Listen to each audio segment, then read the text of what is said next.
arī jūs mājās, un vēl viena nedēļa ir pavadīta. Šī nedēļa iezīmēsies ar vairākiem interesantiem notikumiem, taču spilgtākais no tiem, manuprāt, ir Ukrainas sabiedrības ārkārtīgi lielā vēlme iestāties pēc iespējas ātrāk Eiropas Savienībā. Mēs kā Ukraiņu draugi varam vērot, kas tad notiek Kijevas ielās, un laikam arī ne tikai Kijevas ielās, redzēt sadursmes un to, cik apmāti cilvēki tiecas pēc impērijas, kuru viņus, protams, gaida. Ukraiņus var saprast. Viņu prezidents ir trešais dārgākais pasaulē prezidents. Viņu korupcijas un zādzības līmenis ir krietni augstāks nekā pie mums, un Eiropas Savienība Ukraiņiem šķiet kā glābiņš no tā visa. Viņi ir noguruši no savas varas. Viņi ir noguruši no saviem zagļiem. Un viņiem šķiet, ka ieejot Eiropas Savienībā, dzīve tikai uzlabosies, dzīve kļūs labāka. Bet dzīves uzlabojumu tas sola tikai šaurai elites grupai. Ukraiņu piemērs man lika atcerēties mūsu atmodas laikus. Un es atceros, ar kādu deksmi mēs gājām cīnoties par neatkarību no Padomju Savienības.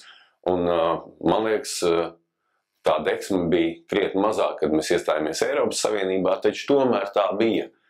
Un šodien, par to domājot, es saprotu, ka mēs tik daudz ko nezinājām. Bet mūs virzīja spēki, kurus ikdienā mēs nepazinām. Kurus mēs nepazinām, kurus mēs personīgi varējām tikai nojaust, bet kuriem ir ārkārtīgi liela ietekme šajā pasaulē un kuri šobrīd mūs izmanto.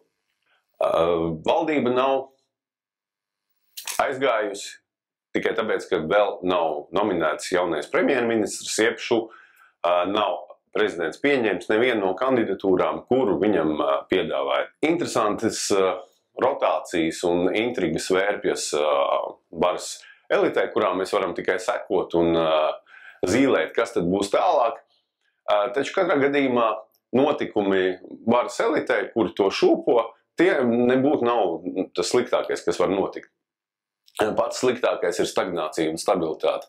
Otra lieta, ko gribējās teikt, bijušās jau traģēdijas atskaņās, ka pārbaudot vairākus lielveikals, ir atklājies, ka ne tikai Maxima, bet arī Rimi lielveikalos griestos ir plaisas.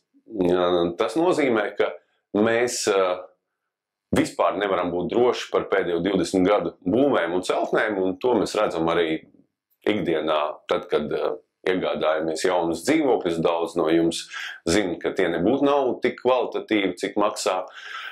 Bet arī jāatcerās vienu faktu: pēdējo 20 gadu laikā ir uzbūvēti vairāk kā 5000 veikalu, 200 sporta zāles un 2 kultūras iestādes.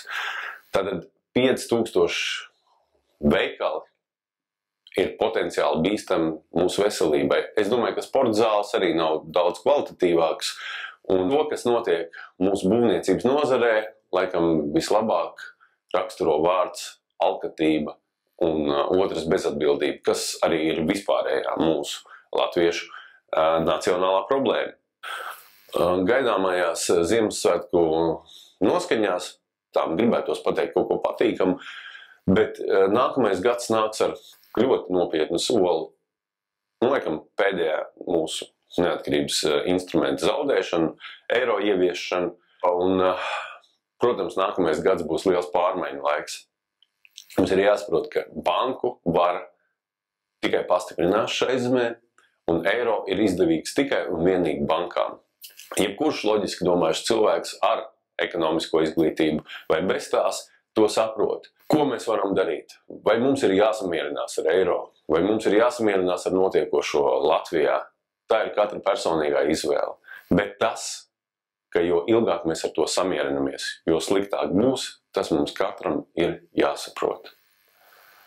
Novēlu katram gaišu prātu, labas noskaņas, drosmi, vīrišķību un uzdrīkstēšanos. Uzdrīkstēšanos ticēt labajam un tam, ka mēs vēl kaut ko spējam.